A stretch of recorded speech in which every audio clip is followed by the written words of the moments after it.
Hello, good afternoon, and welcome to another edition of Time with PIAC.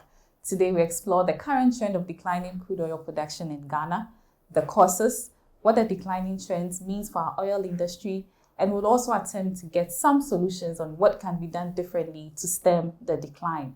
I'm joined by two guests who are well versed in the operations of the oil industry, and they'll provide us with a comprehensive understanding of this particular topic. Join us as we learn more through this thought-provoking conversation to ensure that the future of our oil industry is well secure. Remember, this session is interactive, so you can send in your contributions by way of questions and comments as the discussion progresses, and we will respond to them. I'm your host, Jessica Echampon. I'm joined by Ms. Yom Ama Abledu, who's a PIAC member representing the Ghana Bar Association, and Mr. Mark Oyeajiman, to provide some insight on this subject matter. You know that Mark is not new to Time with PIAC. He's been here a couple of times, and today we have a new face. So we'll say a special welcome to Ms. Yom, who is joining us for the first time on Time with PIAC. Hello, Yom. Hello, Mark. You're welcome. Thank you, Jessica. Thank you. It's good to have you back again. It's good to be here. And we can assure our viewers that we're going to have a very thought-provoking and insightful conversation on what appears to be a very worrying matter for PIAC, that is the declining crude oil production. But before we get into the details of that, I would want us to take our viewers down memory lane a bit by telling the story of how far we have come as far as crude oil production in Ghana is concerned. I think Ms. Yom will take us on that. Yes, Jessica, thank you. So, you rightly said we'll take you down memory lane. So, I just want you to see how far we have come. Exploration actually dates back pre-independence era. So, let's say 1896 to be precise. That's when oil seepages were found onshore around the Tano Basin of Nzimaland.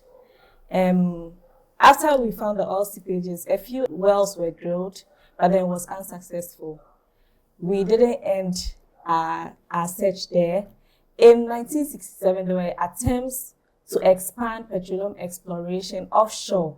So this led to the exploration of the salt pond field, which you know is currently being decommissioned at the moment. So at that time, production was excessively low. They were doing about 600 barrels per day, which made it economically less viable. So in the 80s, it peaked to about 4,800 barrels per day of oil per day. And then when we got to the early 2000s, there was some decline due to aging infrastructure, and then it was no longer in production. I mentioned earlier that we are decommissioning the field at the moment. So this actually paved way for later discoveries. In 2004, Ghana entered into a petroleum agreement with Cosmos Energy and the GO group in respect of the West Cape 3 points. In June and September 2007, there are significant quantities of oil which were discovered 60 kilometers offshore Takoradi with proven reserves of 600 million barrels of oil equivalent.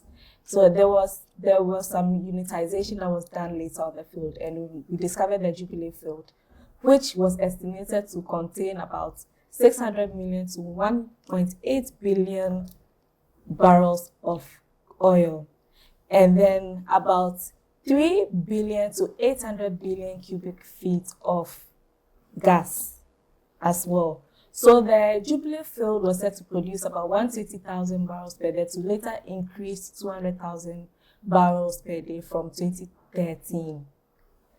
Jessica, I hope you're taking note of the dates. Yes, sure. Right. Okay. So the Jubilee field was commissioned in 2010, and the production was started shortly after 2010. So it was commissioned in December 2010. We started producing oil January 2011. So after that, we didn't end at the Jubilee field. There was a discovery of the 10 field between 2009 and 2011, and it had estimated reserves of about 240 million barrels of oil and then 300 billion cubic feet of natural gas. It was approved for development in 2013, and the first oil was produced in 2016 August. There were further discoveries which were made on the SGN fields, which is a Sankofa Jinyami field, estimated reserves of over 500 billion barrels of oil and then 270 million of non-associated gas. But I would like us to go to just last year. I will say that before I get to last year, we peaked in our oil production in 2019, where we were able to produce about 71.44 million barrels of crude oil for the year in 2019. But last year, we did about 48.25 million barrels of oil in 2030. So we realized that we have come a long way with regards to oil production in Ghana, and then a bit of gas in there. Are there some specific regulations that govern how the operations of the industry should go? Oh, yes, definitely. There are quite a few, so I'll just mention some of them that come to the top of my head. We have the law that sets up our national oil company, that's the GNPC, the Ghana National Petroleum Corporation, right? So that's the PNDC Law 64. It was, is it 1983? Yes. So we have the Petroleum Commission Law, or the Act of 2011. We have the Petroleum Exploration and Production Law, which is the Act 919 of 2016. But first, I would like to mention that the 1992 Constitution is the supreme law. So yes, first 1992 Constitution, and then the GNPC Law, PNDC Law 64, which I mentioned already. And then I mentioned the Petroleum Commission Act of 2011, Act 821, and then the Act 919, which is the Exploration and Production Act. And we also have the Petroleum Revenue Management Act 2011, Act 815 as amended. It's actually the PRMA that set up PIAC. And we have the Income Tax Act 2015, Act 896. And we have the Foreign Exchange Act, and then EPA Act, and then some other regulations. So I'll bring in Mark at this point. Mark, you've been quiet so long, so we'd like to hear from you. We've seen the journey from 1986 till 2024 as we speak. Can you just tell us how we have fared in terms of production volumes? Yeah, thank you. As Ms. Adelaide pointed out in her submission, and as kind of played out in the Sulphur field, when you start production from an oil field, there is what we call the build-up stage, where you start gradually and building up. Building up simply means you start increasing production. That can take like 4 to 5 years, depending on the volumes you've discovered and your production rates. Then you hit what we call a plateau, and that's usually what we call the peak period. Peak period will usually, you have stabilized production if all things being equal. And this stays flat. And it also takes place between 3 to 4 years. Sometimes you can prolong the peak production or the plateau production if you introduce other technological mechanism to kind of sustain that period. So that's the plateau period. Then naturally, because it is a finite resource, it will naturally start declining. Now, when it starts declining, so that's the third and final stage. When it starts declining, as I mentioned earlier on, you can prolong that decline phase. So, as witnessed on the Sulphur field, the same thing has been witnessed on the Jubilee 10 and then Sankofa Jinyame field. Started from December 2010, increased production, we peaked. But unfortunately, the current 3 fields that we have, I will not say we attained plateau production. We peaked and gradually declined. Usually you peak, you plateau for, as I said, 3 to 4, 5, 6 years. In Ghana, we peaked in 2019 with 71.44 million barrels in the year, and then we declined sharply. This was induced by several factors. Some are natural causative factors, where the natural energy of the field are declining. Some are subsurface, subsurface means underground technicalities. So technical challenges with that. COVID-19 came in 2020, that also affected production. Some are also surface issues with facilities like the FPSO, your processing plants, your pipelines, those also affected our production. But as I said earlier on, I don't think in Ghana we attained plateau production. We peaked and declined. So we didn't attain plateau production. So as we are talking currently, for the past 4 years, since 2020, we have been declining at an average of 9.2% per year. And it gives cause for everybody in Ghana to worry, not just PIAC, because we have budgetary lines in our national budgets that substantially rely on petroleum revenue, like the free senior high school, the Agenda 111 program or project, and then other, the District Assembly Common Fund and other developmental projects and infrastructure. So it should be a cause of worry for every Ghanaian that we are declining production and not adding on to the reserves. Okay, thank you very much, Mark. If you're just joining us, this is still Time with PIAC, and today we are talking about the declining trend of crude oil production in Ghana. My guest, Ms. Yom Amabledu, a PIAC member representing the Ghana Bar Association, and Mr. Mark Oyajiman, the technical manager of PIAC. So moving on, Mark attempted to give us some of the reasons why we are experiencing the decline. But Mark, you said something that really caught my attention. Is that the natural processes for the field to peak, then you plateau a bit before the decline? But we realize that in the case of Ghana, we just peaked and then we are declining. Do we know why that is the case? Well, I attempted kind of enumerating some of the factors that caused that. Let me take it field by field. If you look at the Jubilee field, it started production. That was the first field that went into production in 2010, December. So from 2010, let's say even 2011, right? So that is about 13 years of production. The natural life of a field, depending on the volume and then the reservoir characterization, is from 25 years to 30 years. So let's say Jubilee is with the same history, then we are halfway through production. And halfway through production, that's where you will have witnessed a plateau period. Then it starts declining a little, but we didn't witness a plateau period. One of the major reasons why we did not witness a plateau period was gas commercialization and the evacuation of gas produce.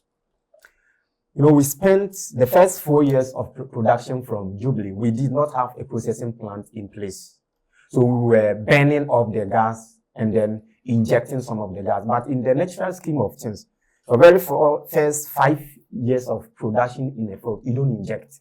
Because the natural energy of the field will still be enough to bring the oil out. But because we did not have a processing plant, we have to burn. But you can also burn a lot because environmental standards and regulations are there for you to meet.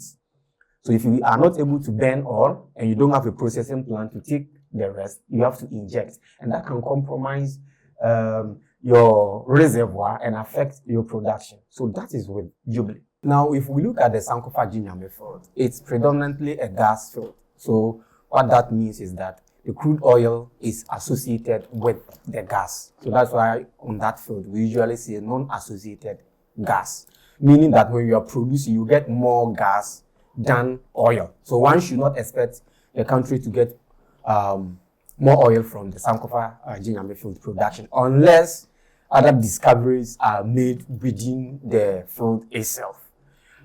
But then all this also boils down to the gas commercialization I was talking about. Now, when we talk about gas commercialization, it's basically structures, more economic and infrastructure structures that a country will put in place to take up the gas for industrial and domestic utilization. That is what we mean by gas commercialization. As we speak now, we only have one processing plant. That's the Atwabu gas processing plant. Though we are expanding the plant to include a second train, but then in the meantime, as it's undergoing this expansion, we are unable to take off most of our gas. So as we are unable to take off most of the gas, we will definitely cut down on production, because if you produce more gas and you are not able to take, you end up either re-injecting or flaring, and that is loss of revenue to the state. So we've cut down on gas production, especially even on the 10th field. Now the 10th field, the main issue with the 10th field is that the rock or the formation down there that houses this hydrocarbon has proven to be a very complex formation, where geophysical and petrophysical studies, or let's say engineering studies, have proven to be very difficult for the partners. They are doing everything possible, but then it's proven to be very difficult. They've invested even over $1 billion just to understand the formation, and they are still on it. So all this impacts on crude production in Ghana. Let me bring in Ms. Yom at this point. The issue of the decline is something that PIAC has been talking about in its statutory reports. There's a need for us to do something to reverse this decline. As a committee, what do you think are some of the implications for us as a country if we do not stem this decline? Thank you, Jessica. Of course, definitely, there's going to be impacts that will be felt in the country, if not now, but in years to come. So I could enumerate a number of them. So we could have economic impact, social impact. So for the economic impact, it's going to reduce government revenue. Mm-hmm. The more you produce, the more government gets revenue out of this. And then some of the petroleum revenues funds our annual budgets, which certain critical projects are relied on. Like we have the free SHS, we have some infrastructures that we've used oil revenue for. And we know that all this is going to be affected if there's low revenue to the government. And also this could impact trade and foreign exchange. Oil is one of our greatest exports out of the country. So with the decline, it's going to affect how much we export out of the country. And that's also going to put a strain on the local currency, which is the cedi. And then it's going to reduce foreign direct investment into the country. And that's also going to affect our economy in a way. And there's also going to be loss of jobs in the sector. Like, for example, where if certain fields are closed, we know that there are some jobs that people are going to lose their jobs. So that's one of the implications of that. And also the social environmental implication is, in the Western region, because they have all these activities going on, it affects their economic activities in the area, whereby people patronize hotels, services from the area. So if there's a decline, it's going to impact economic activities in the area as well. Okay, so at this point, we would want to shift the focus on getting solutions to this decline. We have lamented enough about this declining trend.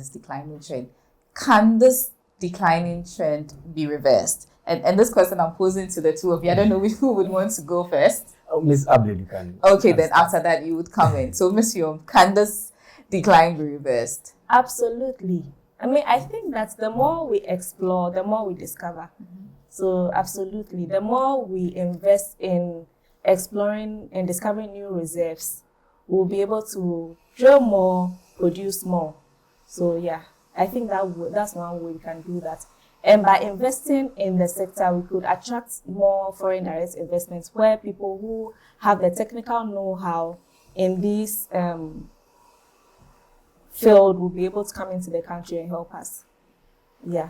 I don't want to talk about the technical techniques that can be used to improve the mature field. So I'll leave that to my technical manager. Yeah, so Mark. Yeah, thank you, Jessica. Thank you, Ms. Abdul. So just to add on to what Ms. Abdul just said, I think, before I touch on the technical side, I think as a country too, we need to face reality.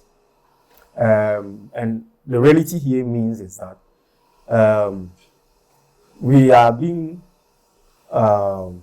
faced with this energy transition thing, where companies are diversifying their investment portfolio, some away from hydrocarbons and then a bit in hydrocarbons. What this means is that to be able to attract the foreign direct investment that Ms. Abledi spoke about, you need to also have a look at the incentives you put in place to get them to come.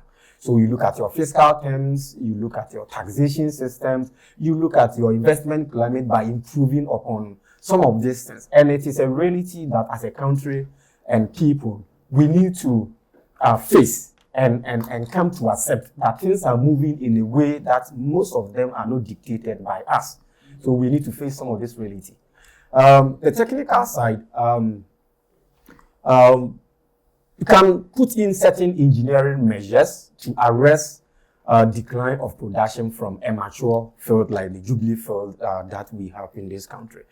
We have what we call advanced oil recovery mechanism, where during the plateau stage, which I said we didn't have a plateau as a country, during the plateau stage, you employ what we call secondary recovery mechanism through, let's say, gas injection, which we are doing. Actually, we are doing on the various fronts. We inject gas. The gas will help reduce the thickness of the oil in order for it to flow to the surface. So that's gas injection. You have what we call steam injection, where hot air or hot water is injected into a new well that you've drilled just beside the production well. You inject, it helps to melt the crude to reduce how thick it is in order for it to flow. Then when you start declining, you move from the plateau to the decline state, we have other advanced mechanism you can employ. You can employ the same gas injection, the same steam injection. Then you can add chemicals, and the chemicals will melt with the oil, change the composition of the oil in order to help it flow. This, when done, can help increase your recovery by about 5 to 7% in the medium to long term. So these are some of the mechanisms that we can employ in the various fields. In addition to what Mr. Abladu said of attracting investment, adding on to reserves and the likes. So I'll come back to Ms. Abladu. In terms of policy, what can we do differently to stem this decline? We can actually improve our regulatory and fiscal regime. So we review it to make sure that they are aligned with international standards. So we can review our tax laws, royalties, and then the licensing terms, so that they become great incentives to attract investors into the country. For our regulatory and fiscal reforms, I think we can review our tax policies. We can also look at our royalties and the licensing terms to incentivize greater investment in production and exploration. We can also streamline regulatory process, reducing bureaucratic hurdles and ensuring that there's transparency in the system for investors to actually operate in Ghana. So Mark, yes, we know that energy transition is gradually coming, something that everyone is talking about, energy transition. Do you think that energy transition can impact our industry? And if yes, how do we go about it? Because we still have some hydrocarbon resources that we are yet to exploit. Yes. You see, when we talk of energy transition, people think it just came recently. Mm-hmm. As humans, we've had several centuries of transitioning from one form of energy to the other, from steam to coal, steam to electricity, coal to oil, oil to gas. So it is from even firewood to charcoal, from charcoal to gas. So energy transition has always been part of our lives as human beings throughout our development. So this is nothing new. Mm-hmm. The reason why this has received much attention and focus is probably of the era we find ourselves, where we have a lot of technology and information is out there. We have TVs, we have radio stations, all blasting this day in, day out. That is why we think that it is a new phenomenon. It is not. Now, as I also want to make the point that energy transition from fossil fuel, that's hydrocarbons, to green energy or renewables has come to stay. Nobody can take it away. from that fact, but it has come to stay. Now, it is how you transition, you embrace the transition as a country, that is what will define how you will exploit your resources. Yes, as a country, we have about 1.4 billion reserves of oil equivalents untapped. Now, the question is that do we leave it down there, or do we find a sustainable way of exploiting the hydrocarbon we have while blending it with the transition to green energy? That is what we have to do. We can have a national strategy on how we will exploit this. We can look within as a country, meaning that we have to use more of the hydrocarbon that we will produce. We can look in the sub-region. In the sub-region alone, we are getting close to about 400 million. When I say the sub-region, I mean the West African sub-region, about 400 million. That's huge markets. And almost every country within the sub-region needs hydrocarbons to drive its developmental needs. We can look within the African context. Okay? Now, money is shifting, investment is shifting from the big European companies because of the pressure on them from stakeholders to diversify. We can look within Africa and Middle East, where there are a lot of untapped resources, and they are not going away anytime soon to full transition. No.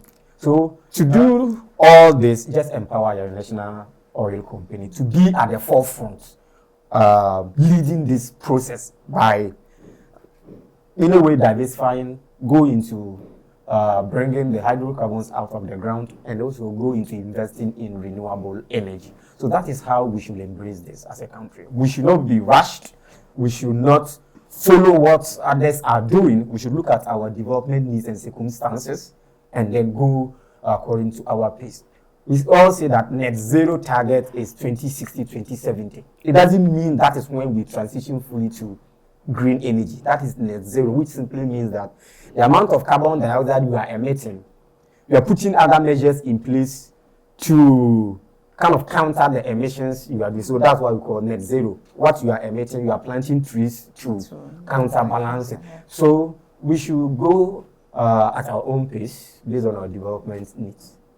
So we realized that beyond raising these issues, PIAC went a step further to convene a technical consultative workshop some few weeks ago. So Ms. Yom, can you tell us about that, and what exactly was PIAC looking forward to achieve with that particular technical workshop? Look, Jessica, I think we've come to a point where we realize that African problems require African solutions. So we look within ourselves. We all know what the problem is. We have the technical expertise in the country. I don't lie to you. GNPC has the best guys. Petroleum Commission, Ghana Gas as well. So we thought to actually put together as stakeholders in a room to brainstorm what exactly the issues are and then see how we can find solutions to them. So that is what the whole workshop was about. And we did that in collaboration with academia as well.